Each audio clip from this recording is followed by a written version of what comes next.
Guys, welcome back to the channel. In this video, we're going to go over some technical analysis on Amazon, ticker symbol AMZN. Okay, so we're going to take a look at this. I'm going to tell you what I've been doing with Amazon, what my plans are moving forward, and go over some key support and resistance levels on this particular stock. So we can take a look here. As you see, it's had a nice run up since January, like most of all the tech plays in the NASDAQ has done. And we hit a high of 136.65. I did cash out on my long-term option that I had, and I took profits on it, re-entered a couple of days ago, just my first contract, and if it continues to fall down and get cheaper, I'm going to re-enter and buy some more contracts.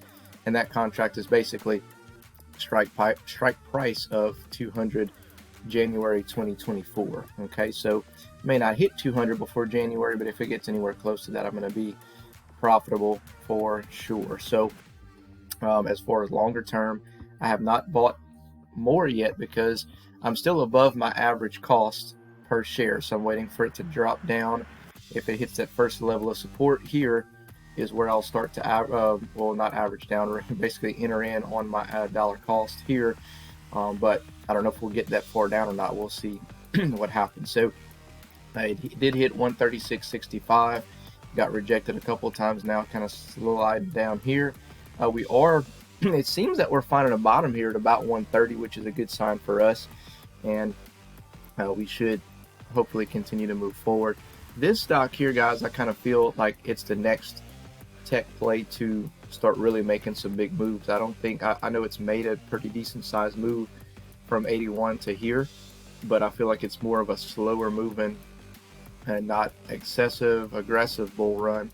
I think that this thing has a lot of room to run, in my opinion, in the future, so which is why I'm slowly kind of building my position in on it and waiting for it to kind of do its thing. But if it does fall down here, 123.62 is your first level of support, and if it does get all the way down there, you'll be super undervalued, which I think would be a good opportunity for a swing play, a dollar cost average, or just an entry overall in general.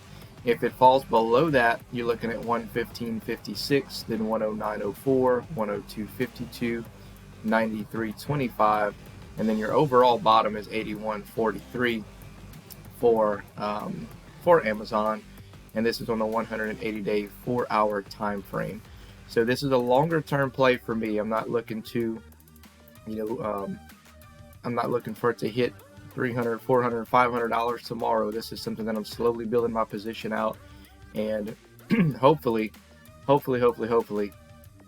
Zion will have a big pop soon, whether it be off of speculation or whatnot, and then I'll roll a lot of that money into Tesla, and can let it do its thing over the next several years. But to me, anything in the hundreds, in my opinion, maybe not load the boat, but start your position. And for sure 123 or 124 or below, I'm definitely a buyer, and potentially a heavier buyer than I have been over the past several months. So anyway, but Amazon, you know what Amazon is. I mean, it's the largest online retailer in the world, and if you need something, typically you can probably just go to Amazon and buy it. And I know Prime Days, I don't know if they've released the numbers yet on Prime Days, but I've heard that it should have been pretty impressive. So whenever they have earnings come out, then that should help tremendously on Amazon. So that's something to keep an eye on, guys. Look for earnings on Amazon, and that's going to kind of give you an indication of what might, or when it might have its next big pop is around earnings. Because if we have some good earnings there, obviously I think that we're going to see some big move to the upside. So anyway, that's Amazon, guys. Ticker symbol AMZN. Let me know your comments below. Let me know your plans for Amazon. Do you hold it? Are you buying it? Did you sell it? What's your plans moving forward? Other than that, we'll catch you in the next one.